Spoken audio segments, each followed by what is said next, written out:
certain that everything is certainly fine. Morning in Ponyville shimmers, morning in Ponyville shines, and I know for absolute certain that everything will be fine.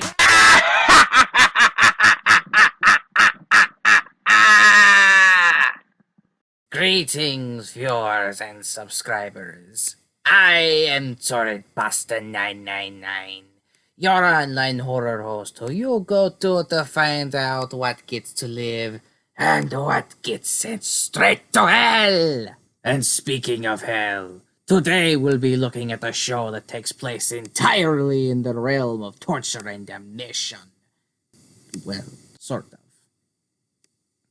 The show Jimmy Two Shoes is widely derided by people as a somewhat forgettable SpongeBob knockoff, and the fact that it was originally supposed to be much, much darker by having the show explicitly set in hell with far more torturous gore, cynicism, and even more direct allusions to deceased murderers and other horrible people is further proof of how milquetoast the final product ultimately is, not even acknowledging within the show that it's actually set in hell. All that said, I think it's important to remember that, even regardless, such a final product can still have value on its own merits. Just a fair warning, this year's Nightmare Night video isn't going to be as whimsical in that Halloween sense as previous videos, as today we'll be talking about child abuse and much of the harm it can do. If this topic makes you uncomfortable or even hits too close to home, this is your chance to turn away. Not just as a funny comedy, but also leaving room open for much deeper characterization, such as Heloise's love for Jimmy likely being born out of the fact that he is the only one in the entire show who's genuinely nice to and likes her, even in spite of her sadistic nature, which in itself suggests that whatever awful thing she did to end up damned to hell stemmed from a deep feeling of being unloved and even hated. But while that theory is merely just theory, due to how little solid evidence there is in this series and how much it relies on headcanon, another example of depth that requires much less guesswork comes in the first half of the 7th episode of the series, Pop-Sicles. In this episode, Jimmy, seeing that his friend Beezy and his father, Lucius, don't get along, gets it in his head that unfreezing Beezy's grandfather will lead to them overcoming their differences and reuniting. Of course, doesn't work out, as Lucius Heinous VI turns out to be even worse than his son, and so Jimmy tries unfreezing Heinouses 2 through 5. What I find so interesting about this otherwise hilarious conflict is how it indirectly showcases the severe and damaging effect abuse can have not only on one's offspring, but also how it can be passed on through the generations and severely affect people even 8 generations later. The first indicator of this is when we learn that not all of the Heinouses have been unfrozen, when Lucy says that the situation could be even worse if Jimmy had also unfrozen Lucius Heinous the First. The giant portrait we see of the First immediately after is, noteworthy enough, the only representation we have of this character, and the only time he's ever seen or mentioned throughout the series. And how every generation of Heinouses reacts to him is very telling. Reacting not with any sign of irritation, but only fear. The way that they obediently go back into their cryostasis chambers when they think he's ordering them to do so also furthers this impression, given how every other generation is comically condescending and mean to each other, but seemingly not enough to keep their respective sons from arguing with them. It really sets the mood that Lucius the First is not only dangerous and terrifying, but more than likely very, very abusive to his son. While the show is comedic in nature and the plot is entirely played for laughs, Abuse, I shouldn't have to tell anyone, is a very serious matter, especially when it concerns one's own offspring. Oftentimes, it doesn't really matter why the respective adult is hurting the child, mentally, physically, or even both. The effects are usually the same, or at least on par with one another.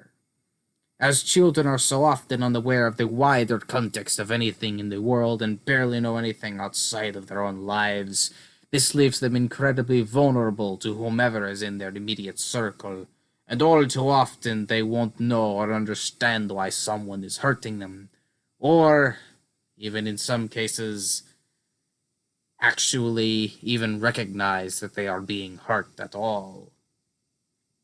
If left with little outside intervention, to the contrary, or even being met with assurance from the abuser that any outsider input is false and even dangerous to them, a child might continue on thinking that their abuse is normal in some way, even if they don't like it. Sometimes even being brainwashed into thinking that their inability to take the abuse makes them weak. Or even worse, a bad person for not accepting the consequences of their actions. Unfortunately, as many of us are aware, it doesn't always just go to the extent of the child becoming a psychologically battered victim of their abuser. Such mistreatment can leave victims with an inherently cynical and sometimes even nihilistic view, convinced that the world is a cruel and harsh place that doesn't care about anyone, and everyone is out for themselves. In this way, they can develop a disregard for rules and law, and even more likely a disregard for other people's feelings, as while rules and laws have legal consequences for being broken, the feelings of others often yield far less consequence.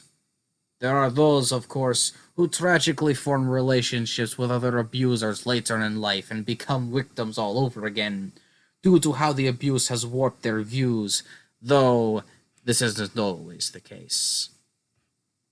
Worse still, as said previously, in worse cases, a victim can be convinced that their mistreatment is somehow correct and proper, and end up shaping themselves to fit this twisted sense of normalcy, adopting aggressive traits and other toxic behaviors their abusers exhibit.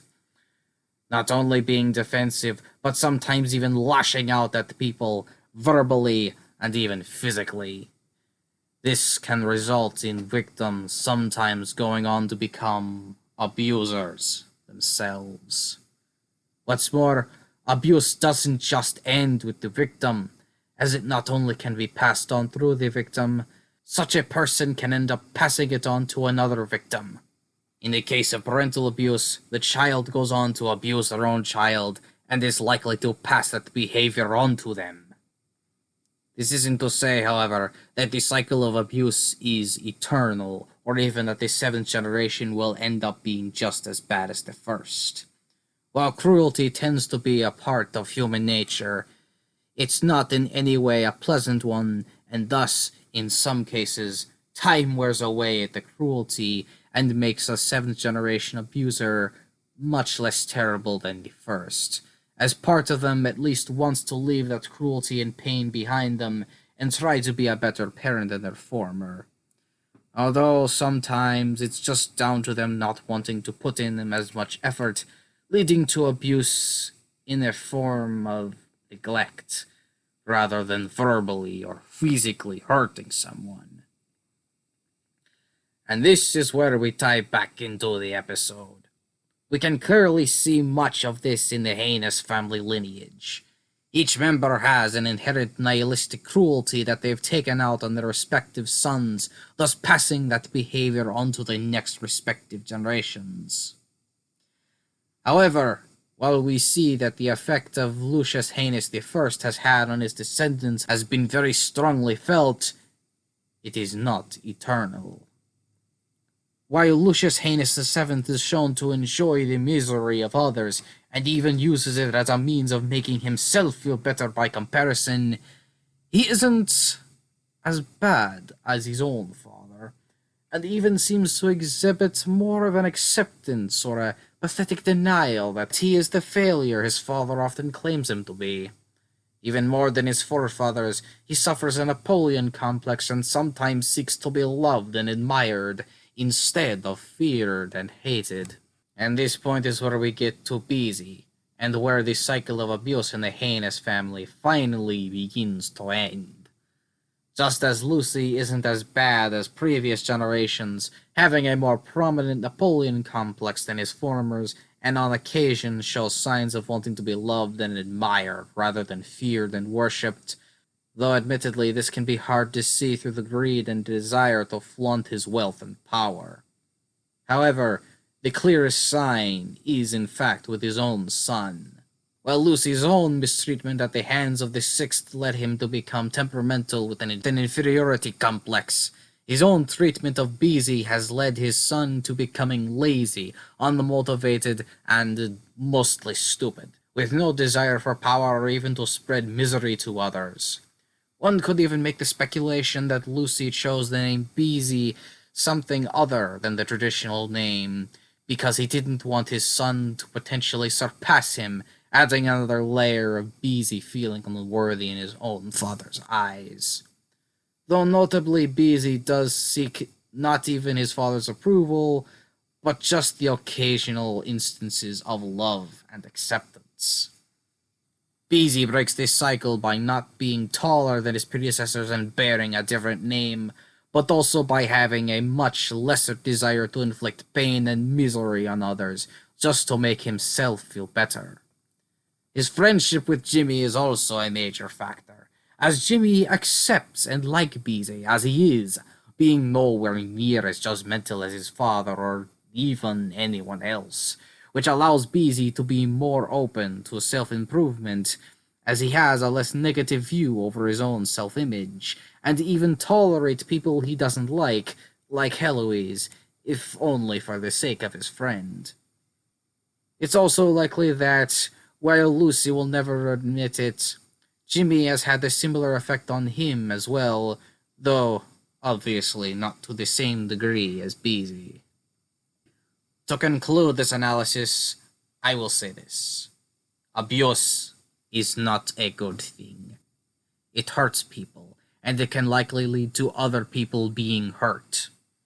And yet, for all the damage it can do, it isn't everlasting. While the cruelty of Lucius the First would be passed on down his legacy and result in Busy being lazy, unmotivated, and stupid many generations later, the fact that Busy is so much better as a person than his ancestor says that there is always hope for those who have suffered, and that what matters is not looking back, but to keep moving forward. That the past and the pain can be left behind you when you let better people into your life. Until next time, my viewers, this has been TorridPasta 999, reminding you that when someone has hurt you in unforgivable ways, it is best to leave them behind you. Specifically, to leave them alone with me. Happy Nightmare Night!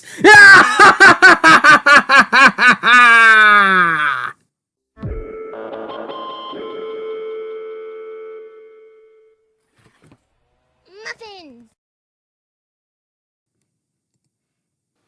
Okay, recording of Halloween script number... I don't know, what is this, 5? I guess it's 5. Okay, 5.